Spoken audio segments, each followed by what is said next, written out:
예수님이 주신 은혜와 평강이 우리 사랑하는 성도님들의 인생과 가정 그리고 소망하고 기도하는 모든 제목에 함께 하시길 주님의 이름으로 축원합니다. 우리 서로 인사할까요? 사랑합니다. 축복합니다. 우리 서로 인사하겠습니다. 예, 사랑합니다. 축복합니다.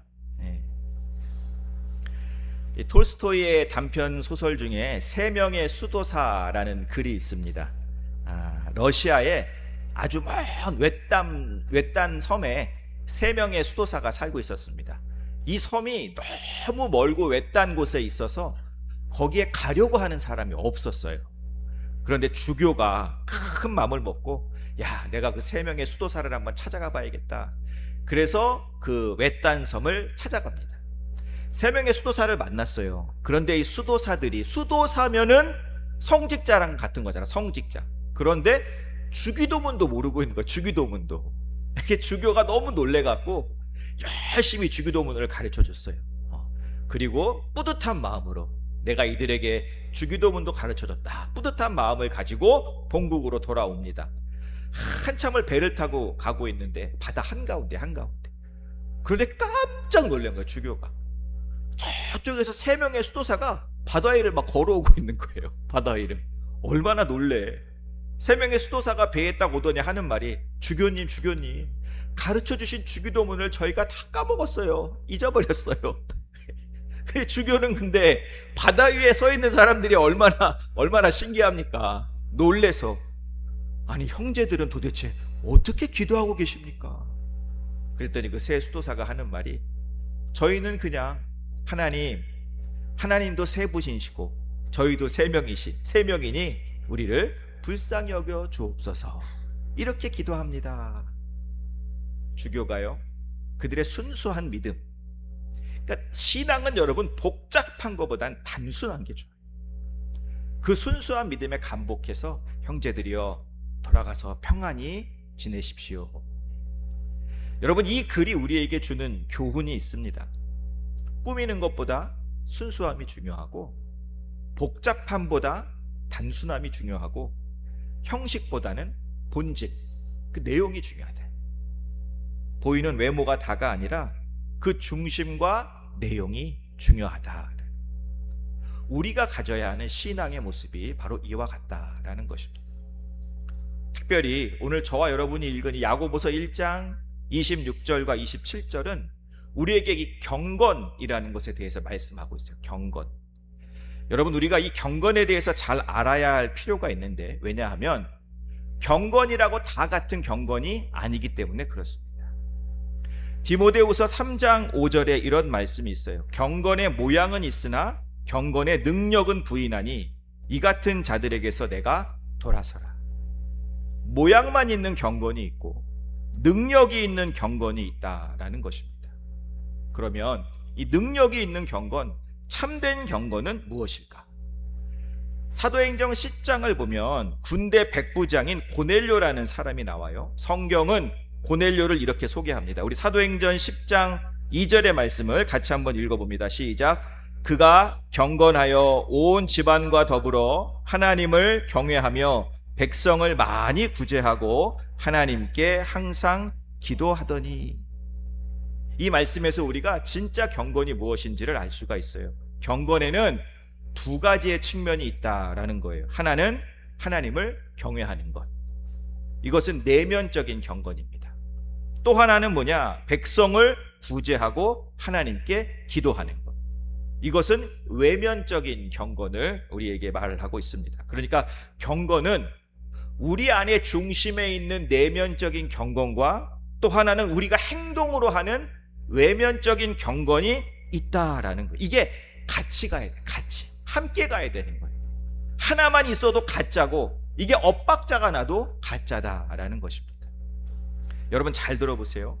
내면적인 경건은 하나님을 경외하는 거라고 그랬어요. 경외가 뭐예요? 경외.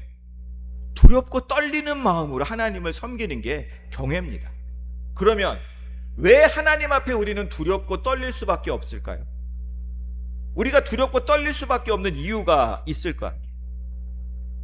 하나님이 지금 나를 보고 계신다, 하나님이 지금 내 옆에 있다라는 믿음이 있기 때문에 그래요. 여러분, 하나님이 내 옆에서 나를 보고 계시는데 두렵고 떨리지 않을 사람이 어디 있겠습니까? 여러분, 진짜 이런 마음을 가지고 있다면, 진짜로 하나님이 지금 나 지켜보고 계셔, 하나님 내 옆에 계셔라는 믿음이 있다면, 그 사람은 하나님이 싫어하는 행동 할 수가 없어요. 하나님이 기뻐하시는 행동을 할 수밖에 없다라는. 여러분, 우리가 학교에서 시험 보는데 선생님이 내 옆에서 나만 뚫어져 쳐다보고 있어. 그럼 컨닝할 수 있어? 컨닝할 수 없어요. 내가 차를 운전하고 가는데 내 옆에 경찰차가 있어요. 내가 불법 유턴할 수 있어요? 없어요. 마찬가지. 하나님이 지금 내 옆에 계세요. 나를 지켜보고 계세요. 그걸 믿는 사람은 하나님이 원하시는 모습으로 살아갈 수밖에 없다라는. 내면적인 경건과 외면적인 경건은 같이 갈 수밖에 없다라는 것입니다. 경건이라는 건 무엇이냐? 경건이라는 건 첫째는 하나님은 살아계신다, 이걸 믿는 거예요. 하나님은 살아계신다. 두 번째는 내가 어디에 있든지 무엇을 하든지 살아계신 하나님께서 그곳에 함께 계신다, 이것을 알고 그리고 행동하는 것입니다. 경건은 이 둘이 맞물려서 움직일 때 진짜 경건이고 능력이 있는 경건이 된다라는 거예요. 성경에 보면 이 경건 하면 대표적인 사람 두 사람이 나와요. 구약에서는 욥이라는 사람이고, 신약에서는 제가 아까 말씀드린 고넬료라는 사람입니다. 고넬료는 말씀드렸죠. 사도행전 아까 10장 2절 말씀을 같이 읽었는데 그 말씀을 다시 한번 보시면 이래요. 그가 경건하여 온 집안과 더불어 하나님을 경외했다. 하나님을 믿은 거예요. 믿음이에요. 믿음. 또 하나, 백성을 많이 구제하고 하나님께 기도했다. 이거 뭐예요? 하나님이 바라시는 모습으로 살았다라는 거예요. 믿고 살았다. 믿고 행동했다. 구약의 욥도 마찬가지. 욥은 하나님이 살아계심을 믿었습니다. 욥기 1장 1절 말씀에 우스 땅에 욥이라 불리는 사람이 있었는데 그 사람은 온전하고 정직하여 하나님을 경외하며 악에서 떠난 자더라. 하나님을 경외하며 하나님을 믿었어요. 그런데 그런 욥이요, 하루아침에 폭삭 망합니다. 자녀들 다 죽어요. 재산은 다 날아가요. 몸에 병 들었어요. 친구들은 와서 자기를 저주만 합니다. 아내는 자기에게 욕하고 떠나버렸어요. 아내가 욥에게 이런 말하죠. 당신 그 꼴을 당하고도 하나님을 믿어요? 그 하나님 저주하고 죽어버려. 그냥 죽어버려. 당신 꼬라지를 좀 보세요. 꼴을. 이러고도 하나님을 믿습니까? 욥이 아내에게 뭐라고 합니까? 여보, 하나님이 우리에게 복을 주셨을 때 우리가 그때 너무 좋아했잖아. 그런데 이런 고난이 왔다고 하나님을 내가 어떻게 비난할 수 있겠어? 성경은 욥이 그 힘들고 어려운 고난이 왔을지라도 그 입술로 죄를 범하지 않았다 증거하고 있습니다. 욥은 하나님이 원하시는 믿음의 모습으로 삶을 산 거예요. 욥도 믿고 살았어요. 믿고 행동했어요. 경건은 믿음의 고백과 사는 모습이 일치해야 돼. 함께 가야 하는 거예요. 야고보서가 강조하는 것이 뭐예요? 영혼 없는 몸이 죽은 것 같이 행함 없는 믿음은 죽은 것이다. 믿음과 행함이 함께 가는 것, 이것이 살아있는 신앙이고 진짜 경건, 참된 경건의 모습이다. 그러면 여러분, 경건의 반대말은 뭘까요? 경건의 반대말? 외식이에요. 외식. 예수님이 가장 미워했던 모습이 바로 이 외식하는 신앙이었어요. 예수님이 이 땅에 딱 오셔서 보니까 하나님을 믿는 사람들이라고 하는 사람들이 하나님을 경외하는데 잘못된 모습으로 하나님을 경외하고 경건의 삶을 살아가고 있는 거예요. 보니까 하루에 2-3번 이상 꼭 기도해. 일주일에 2번은 금식을 해. 많은 사람들에게 구제는 해. 그런데 예수님은 그런 그들을 향해서 이 외식하는 자들아 책망하셨어요. 왜냐? 경건의 모양만 있는 거야. 모양만.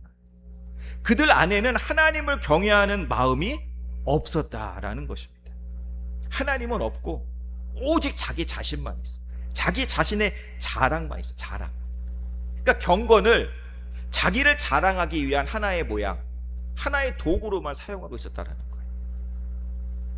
여러분, 그들은요 사람들이 많이 모인 곳에서 기도를 했대요. 그것도 큰 소리로 기도했대요. 나 봐라, 기도하고 있다. 또 재밌는 거는 항상 그들이 이마에 피를 흘리면서 기도하고 있었대요. 제가 한번 말씀드리지 않았어요? 이스라엘의 경건한 사람들은요 가끔 이마에 피가 난다고 합니다. 왜냐하면 너무나 경건한 삶을 살기 때문에 이 사람은 항상 말씀을 보면서 다녀. 항상 기도하면서 다녀. 기도하고 길거리를 가다가 나무에 콩 부딪히면 이마에서 피가 나는 거예요. 그러니까 사람들이 그 모습을 보면 야, 저 사람 참 경건한 사람이구나. 바리새인들이 이 얘기가 듣고 싶은 거예요. 그러니까 집에서 나가기 전에 미리 이마에 피를 내. 벽에 그냥 쾅쾅 박아서 이마에 피를 내고 나가는 거야. 봐봐, 나 이런 경건한 사람이야. 나 기도하는 사람이야. 자기 자랑하는 거야. 하나님께 기도하는 게 아니라 사람에게 기도하는, 사람에게. 금식할 때도요 이 사람들은 일부러 씻지를 않았대요. 씻지를. 왜냐하면 초췌한 모습을 보여줘야지 사람들이 아, 저 사람 금식하는구나. 나 이렇게 열심히 금식하고 있어. 나 경건한 사람이야. 자기 자랑. 헌금할 때도 맞아. 자기 자랑을 위해 헌금을 해. 예수님 당시에 예루살렘 성전 뜰에 13개의 헌금함이 있었어요. 그런데 이 헌금함은 노쇠로 만들어. 노쇠로. 모양이 어떻게 생겼느냐? 나팔 모양으로. 나팔 모양. 위에는 넓고 아래로 갈수록 좁은 모양으로 되어 있었습니다. 제가 사진을 하나 준비했거든요. 그럼 저런 식으로 생겼어요. 헌금함이 위에는 넓고 아래로 갈수록 좁은 거예요. 그리고 여러분, 예수님 당시에는 지폐가 없었어요. 지폐가 다 동전이야. 동전. 은이나 노스로 만든, 쇠로 만든 그러한 금속 동전입니다. 그럼 생각해 보세요, 여러분. 그 동전을 저 나팔 모양으로 생긴 헌금함에 딱 집어넣으면은 쨍그랑 소리가 날 거 아니에요. 그러니까 이 바리새인들이, 부자들이 동전을 이만큼 가지고 와서 소리가 크게 나게, 계속 나게 동전을 계속 집어넣어. 쨍그랑 쨍그랑 쨍그랑 쨍그랑. 사람들이 그 소리를 들으면 야, 저 사람 참 헌금 많이 하는구나. 경건한 사람이구나. 여러분, 하나님이 이 헌금 받으실까? 이 헌금 받으시겠어요? 그래서 예수님이 이 말씀하신 거예요. 과부의 2렙돈이 저 부자들의 많은 헌금보다 더 크게 하나님께 상달되었다. 구제할 때도요, 이 사람들은 자기가 구제한 걸 여기저기 떠들고 다니면서 자랑했어. 요즘도 그런 것 같아요. 요즘도 연말만 되면 고아원이나 양로원 같은 데 찾아가서 그 거동이 불편한 어르신들 다 밖으로 끌어내갖고 그냥 술 세워놓고 라면 상자 몇 개 올려놓고 사진만 찍고 가버리자. 그런 거랑 똑같은 거예요.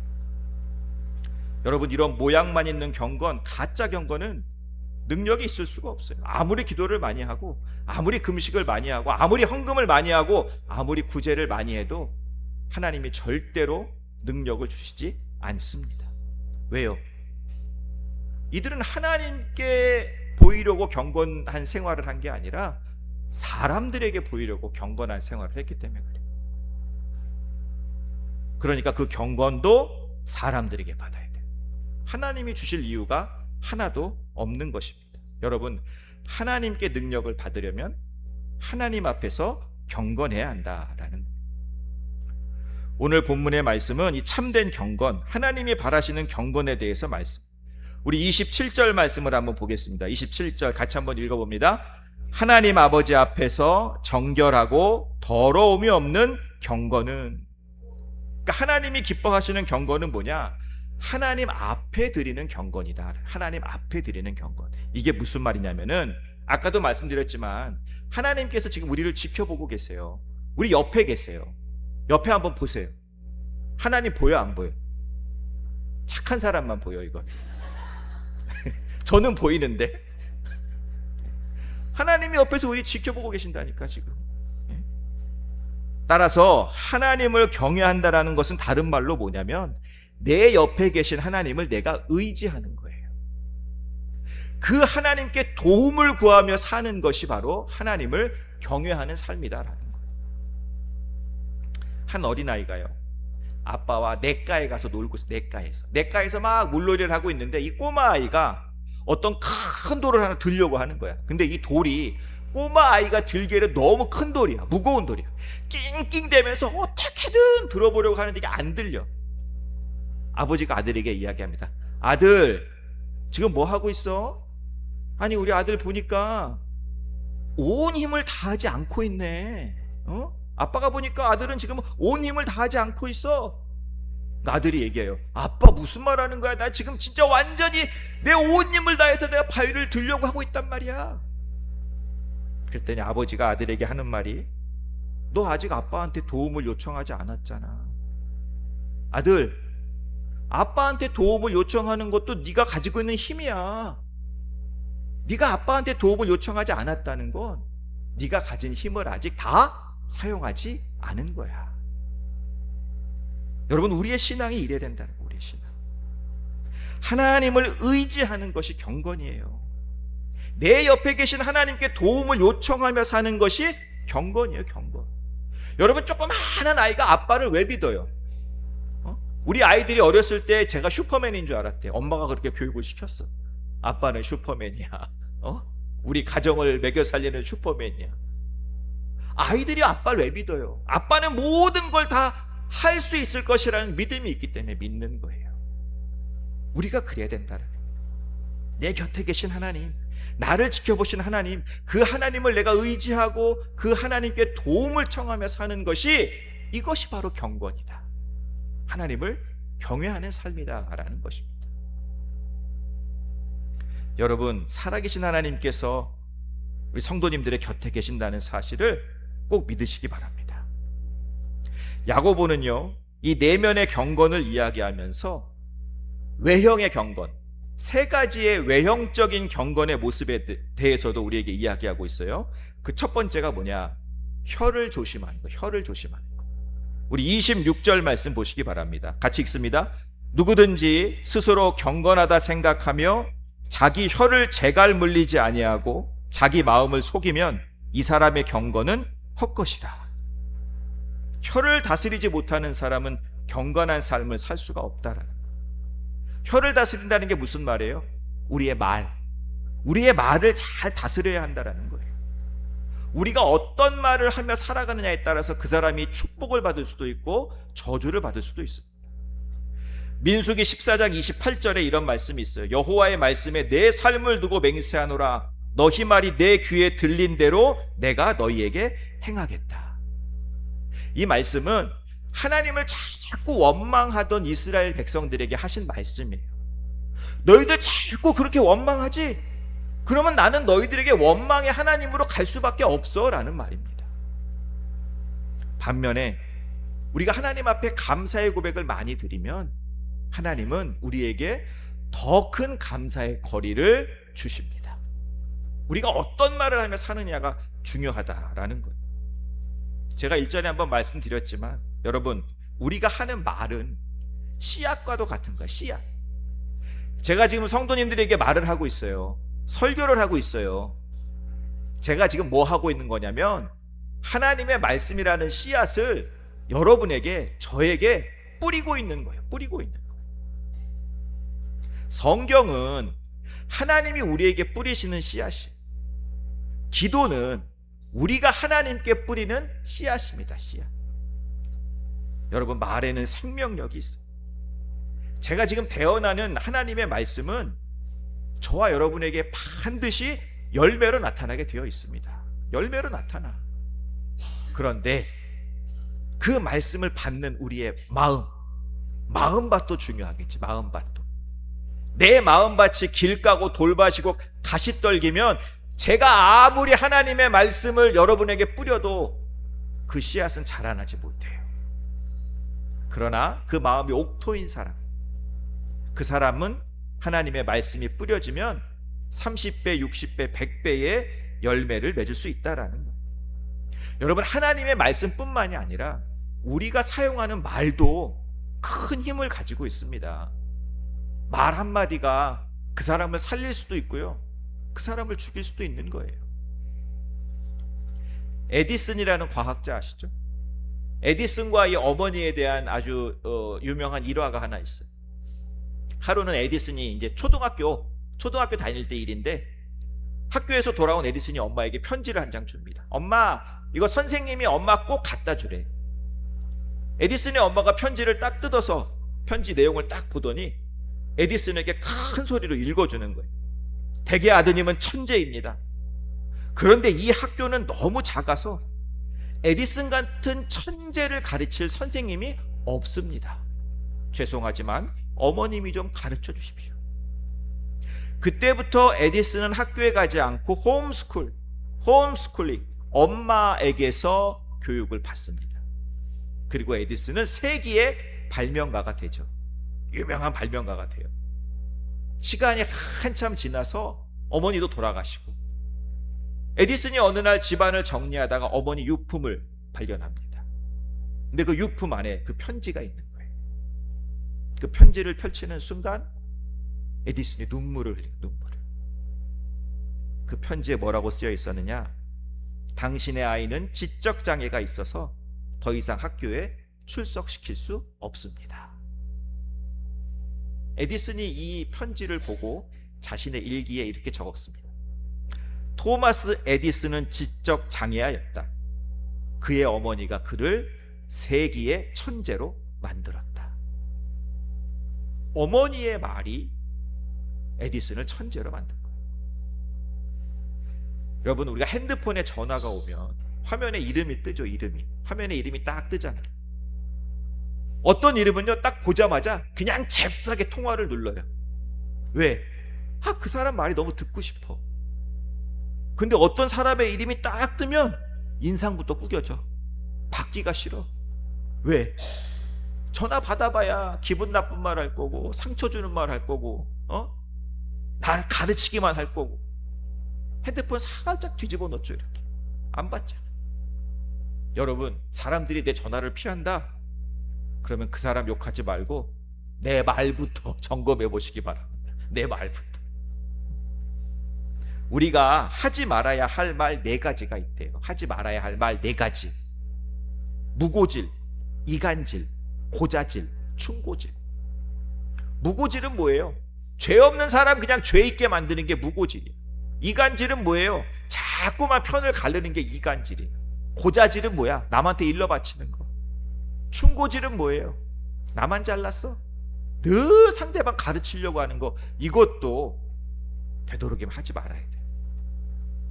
여러분, 내 말이 다른 사람들이 듣기 좋은, 들으면 행복한 그런 말을 많이 하시기 바랍니다. 그렇다고 아부하라는 게 아니에요. 아부도 하면 안 되는 거예요. 우리가 어떤 말을 많이 해야 되느냐? 긍정의 말, 사랑의 말, 소망의 말, 믿음의 말, 격려의 말, 축복의 말. 이런 말을 많이 해야 돼요. 여러분, 영어를 모르고 미국에 가면 의사소통을 할 수가 없어요. 그렇죠? 영어를 알아야 미국에 가면 의사소통을 할 수가 있어. 마찬가지로 긍정, 사랑, 믿음, 소망, 축복의 말을 모르면은요, 하나님 나라에 가면 의사소통이 안 된대. 왜 그럴까? 하나님 나라의 언어는 생명을 살리는 말이기 때문에. 이걸 알아야 하나님 나라 가서 의사소통을 할 수 있다는 거예요. 경건한 자는요, 자신의 자신의 말을 다스릴 줄 아는 사람. 두 번째 경건은 뭐냐? 힘없는 자를 돌보는 거예요. 우리 27절 말씀 보시기 바랍니다. 경건은 곧 고아와 과부를 그 환난 중에 돌보고. 신명기 24장 18절에 너는 애굽에서 종되었던 일과 내 하나님 여호와께서 너를 거기서 속량하신 것을 기억하라. 이러므로 내가 네게 이 일을 행하라 명령하노라 라는 말씀이 있어요. 내가 너희에게 구원의 은혜를 베풀었으니 너희도 할 일이 있다라는 거예요. 그 할 일이 뭐냐? 너희들 곡식 추수할 때 이삭이 떨어지거나 메고 가던 곡식단 하나가 떨어지면 그거 줍지 말라는 거예요. 내비두라는 거예요. 왜? 객과 고아와 과부가 와서 그거 주워갈 수 있게끔 좀 내비둬. 포도나무와 감람나무 열매 딸 때도 다 따지 마. 좀 내비둬. 왜? 가난한 자들이 와서 그것을 가져갈 수 있게끔 하라는 것입니다. 제가 말씀드렸죠. 요즘도 이스라엘 사람들은 이 일을 행하고 있어요. 장사하는 사람들이, 이 고기 파는 사람들은 집에 가기 전에 가장 질이 좋은 고기를 비닐에 딱 싸서 가게 앞에 던져놓고 가요. 생선을 파는 사람들은 가장 좋은 생선을 비닐에 넣어서 가게 앞에 놓고 가요. 그리고 문 닫고 집에 가요. 그럼 그 필요한 사람들, 우리나라 같으면 얼씨구나 죽고 집어갈 거예요. 근데 이스라엘은 안 그래요. 정말로 가난하고 도움이 필요한 사람들이 그걸 가지고 가는 거예요. 너희들이 애굽에서 종으로 어려움을 당하고 있을 때 내가 너희들 구원해 줬잖아. 도와줬잖아. 그러니 너희도 어려운 자들을 도와줘라. 이것이 하나님을 믿는 사람들의 경건이다라는 것입니다. 마지막으로 경건은 뭐냐? 나를 지키는 거예요. 나를 지키는 거. 27절 후반부에 한번 보시면 자기를 지켜 새 속에 물들지 아니하는 그것이니라. 여러분, 새 속에 물들지 않고 나를 지킨다는 것이 쉬운 일이 아니에요. 사도 바울과 같은 신앙의 거장도 내가 흔들릴까 봐 늘 긴장하며 고린도전서 9장 27절 말씀 우리 같이 한번 읽어봅니다. 시작. 내가 내 몸을 쳐 복종하게 함은 내가 남에게 전파한 후에 자신이 도리어 버림을 당할까 두려워함이로다. 이게 무슨 말이에요? 내가 열심히 남한테 복음을 전해. 그 사람들은 구원을 받아. 그런데 정작 복음을 전한 나는 나를 지키지 못해서 구원을 얻지 못할 수도 있기 때문에 내가 스스로 나를 채찍질해서 나를 지키겠다라는 것입니다. 여러분, 우리가 긴장의 끈을 놓는 순간 마귀는 그 틈을 타고 들어오는 거예요. 베드로전서 5장 8절에 근신하라 깨어라 너희 대적 마귀가 우는 사자같이 두루다니며 삼킬 자를 찾는다. 경건은 나를 지키는 거예요. 나를. 우리가 늘 깨어서 경건을 훈련해야 된다라는 훈련. 그런데 이 훈련을 여러분 설렁설렁해서는 안 돼요. 당나라 부대라는 얘기 들어봤어? 당나라 부대? 훈련을 그냥 받지 않는 아주 그냥 그런 부대를 당나라 부대라고 그래요. 그런 부대는 전쟁이 나면 100전 100패 패할 수밖에 없어요. 경건의 훈련도 설렁설렁해서는 안 된다. 제가 그림 하나를 소개시켜 드리겠습니다. 렘브란트의 그림이에요. 사도 바울의 모습을 한 자화상이란 그림이에요. 사도 바울의 모습을 한 자화상. 렘브란트는 자신의 자화상을 한 80여 편 그렸어요. 자기 얼굴을 많이 그렸어. 그런데 특이한 건 자기의 얼굴을 때로는 탕자의 모습으로 그리기도 하고 때로는 저렇게 사도 바울과 같은 모습으로 그리기도 했다라는 거예요.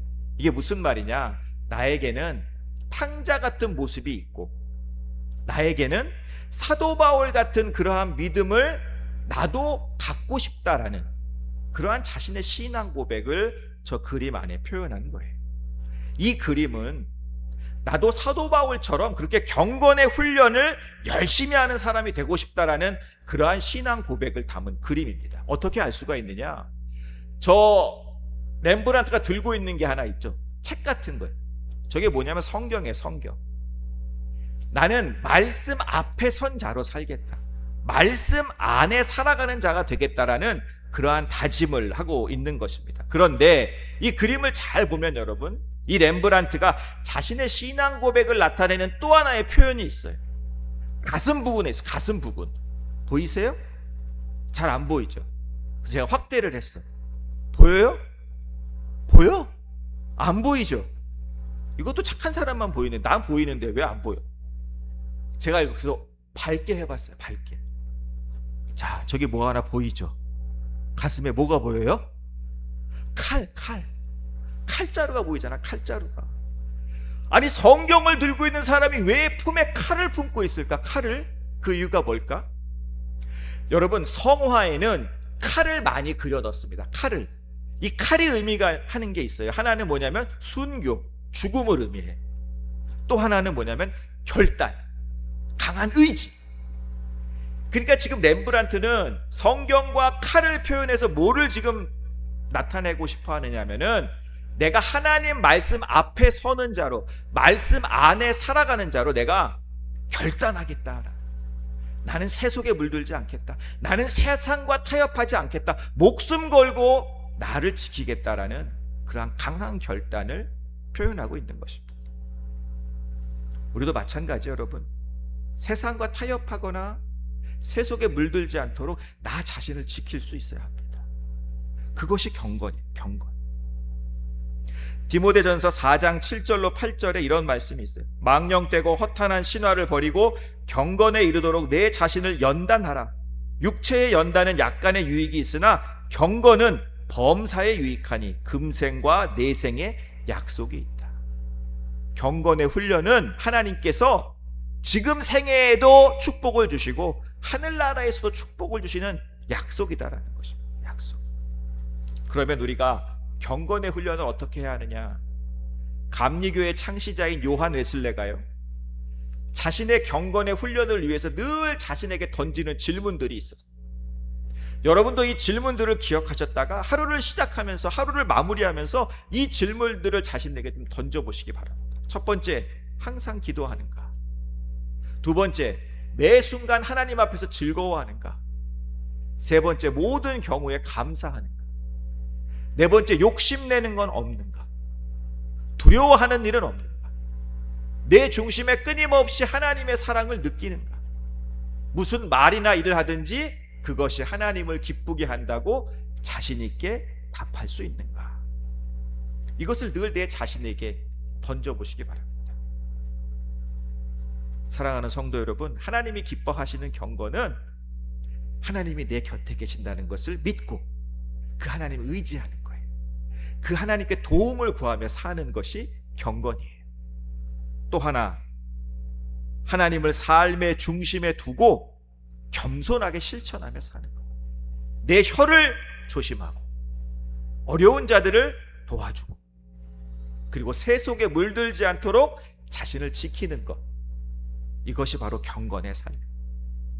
이것이 바로 참된 경건, 그리고 능력이 있는 경건입니다.